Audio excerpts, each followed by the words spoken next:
Hello guys, आज फिर से हम लोग लेकर के आए हैं वीडियो।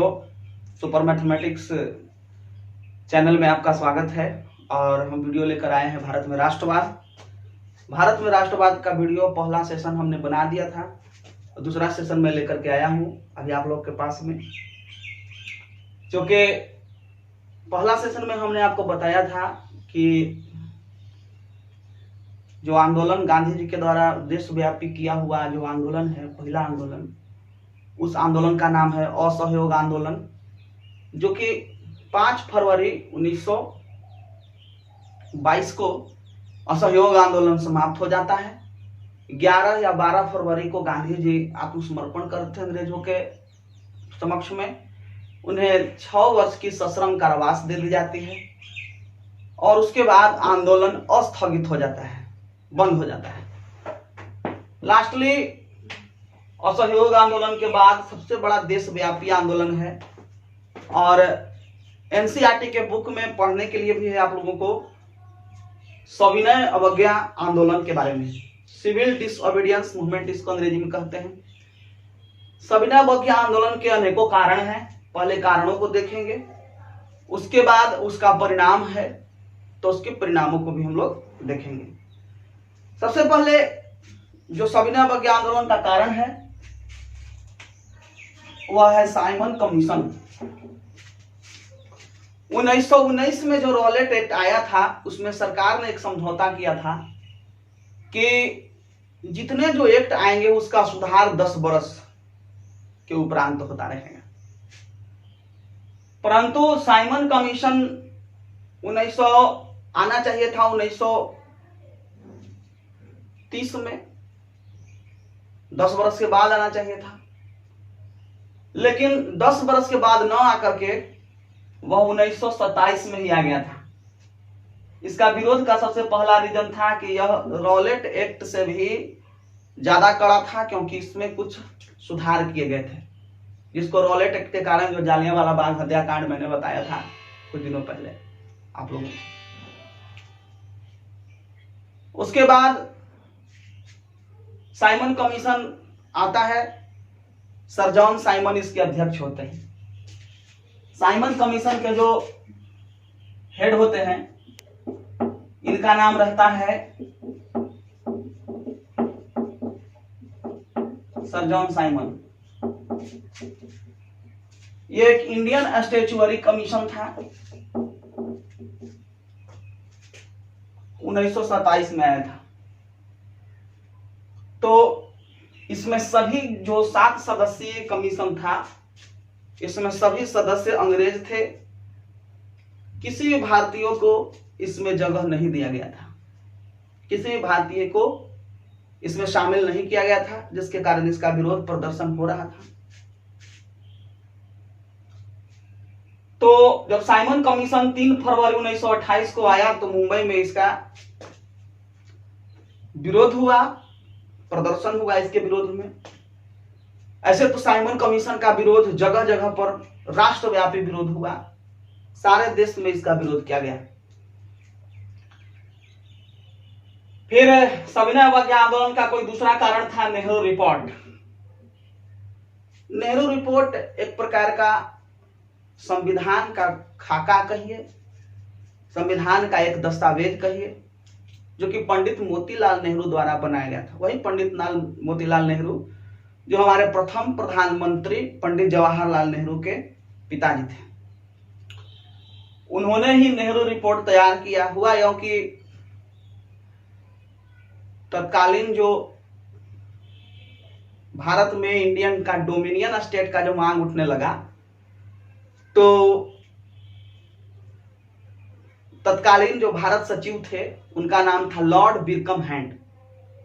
उन्हें कटाक्ष किया कि भारतीय लोग तो अपना एक अलग डोमिनियन स्टेट का दर्जा तो चाहते हैं, परंतु उनके पास अपना कोई संविधान नहीं है जो सारे दलों को मान्य हो।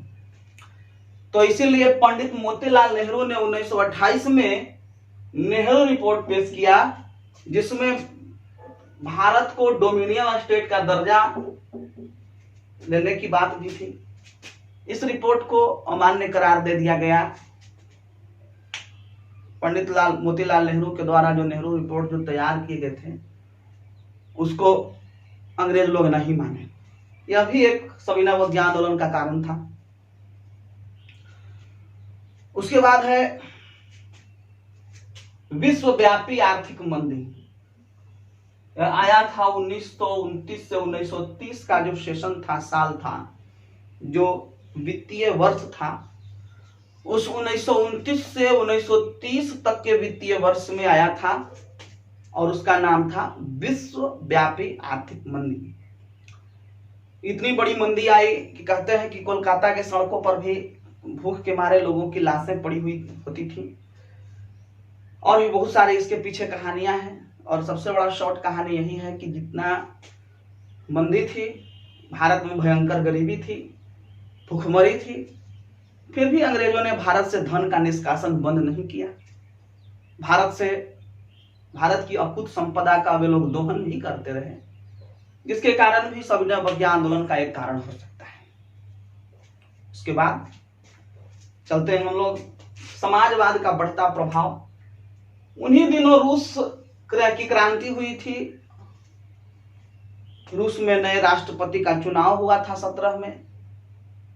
ट्राटस्की को हटाया गया था। ट्राटस्की के बाद स्टालिन आए। लेनिन की मृत्यु के बाद स्टालिन का मतलब शासन हुआ रूस में। समाजवाद का विचार पूरे विश्व भर में उन दिनों फैलता था या फैल भी रहा था। तो भारत में भी कई ऐसे समाजवादी नेता उभरे। अगर हम पंडित जवाहरलाल नेहरू को भी समाजवादी नेता कहें तो इसमें कोई दो राय नहीं है। और समाजवाद का बढ़ता हुआ प्रभाव भी सविनय अवज्ञा आंदोलन का एक कारक बनकर के उभरा। उसके बाद ऐसे बहुत सारे क्रांतिकारी नेता हमारे यहाँ हो गए। भगत सिंह का नाम इसमें अग्रगणी है। ऐसे तो बहुत सारे थे, सुभाष चंद्र बोस, खुदीराम बोस, और भी बहुत सारे लोग थे, लाल बाल पाल जैसे गरम दल के नेता, बड़े बड़े लोग। उनके मार्ग पर चलने वाले जो अन्य नेता हुए। बंगाल में भी चटगांव में मास्टर दास सुरेसेन, राम प्रसाद बिस्मिल, इस्फाकुल्लाह खान, सरदार रोशन सिंह, ऐसे बहुत सारे क्रांतिकारी लोग थे और क्रांतिकारी आंदोलन करते थे, जिसके कारण भी भारत में एक ऐसे बैनर की आवश्यकता थी, एक ऐसे आंदोलन की आवश्यकता थी जो भारत के समस्त नागरिकों को एकजुट कर सके। यह भी कारण होगा सविनय अवज्ञा आंदोलन का। उसके बाद पूर्ण स्वराज की मांग, जो कि आप लोग पढ़े होंगे असहयोग आंदोलन के चैप्टर में भी हमने बताया था कि पूर्ण स्वराज की मांग उस समय भी थी 3 मुद्दों को लेकर के। इसमें तो बहुत सारे मुद्दे हैं, बहुत सारे कारण हैं। पूर्ण स्वराज की मांग भी एक मुद्दा था, जिसको में कहा गया कि भारत को एक डोमिनियन स्टेट, एक स्वतंत्र राज्य, एक ऐसा स्टेट जिसका अपना कोई संविधान हो, अपने जिसके शासक हो, जिसके शासक चुन करके आए, जो स्वयं अपना निर्णय ले सके, स्वयं अपना भविष्य का निर्माता हो, स्वयं अपना भाग्य का विधाता हो। तो पूर्ण स्वराज की मांग भी चली। उसके अलावे गांधी का समझौतावादी रुख, लॉर्ड इरविन से गांधी 1930 में, गांधी इरविन समझौता आपको पता था 5 मार्च 1930 को हुआ। तो लॉर्ड इरविन से गांधी 11 सूत्री मांगों को लेकर के गए, तो लॉर्ड इरविन ने उनके मांगों को अस्वीकार कर दिया और उसके बाद गांधी ने धमकी दिया था कि यदि आप हमारे मांगों को स्वीकार न करेंगे तो हम एक बड़ा व्यापक आंदोलन करेंगे। और वही हुआ। 11 सूत्री मांगों को, गांधी के मांगों को लॉर्ड इरविन स्वीकार कर दिए, जिसके कारण एक बहुत बड़ा देशव्यापी सविनय अवज्ञा आंदोलन हुआ और इसकी शुरुआत हुई दांडी यात्रा से। 5 मार्च 1930 को लॉर्ड इरविन ने उनके मांगों को खारिज किया और उसके बाद दांडी यात्रा की शुरुआत हुई। और दांडी यात्रा की शुरुआत 12 मार्च 1930 को 250 किलोमीटर दांडी यात्रा हुई गांधी और उनके अनुयायियों के द्वारा। और गांधी जी 5 अप्रैल को दांडी पहुंचते हैं। 6 अप्रैल को, देखिए यहाँ 6 अप्रैल को नमक बनाते हैं, 6 अप्रैल 1930 को।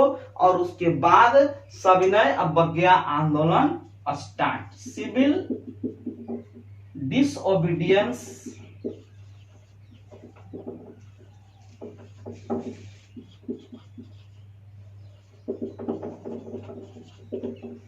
ज्यादा नहीं, अगर कोई पूछे 5 नंबर का क्वेश्चन है, कोई पूछे कि सविनय अवज्ञा आंदोलन के कारणों की चर्चा करें, इन सब कारण है, इन सब के आगे लिख लिख करके डैश देते करके और 2-2 लाइन लिखते रहेंगे, 5 नंबर का एक क्वेश्चन पूरा होता है।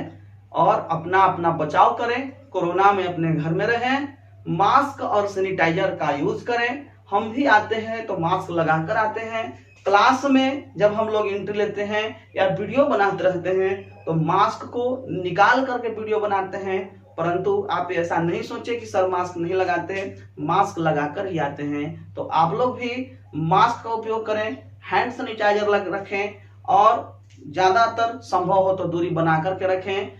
देश में कोरोना के केसेस बढ़ते जा रहे हैं, मृत्यु दर भी बढ़ती जाएगी, परंतु हम लोग को भी और सावधान नहीं रहना है। सुरक्षित रहें, सावधान रहें, धीरज रखें। यह बीमारी बहुत दिनों तक की नहीं है, इसकी वैक्सीन के बनाने का प्रक्रिया शुरू हो रहा है और कुछ हद तक इस पर काबू भी पा लिया जा सकेगा। तब तक के लिए नमस्कार।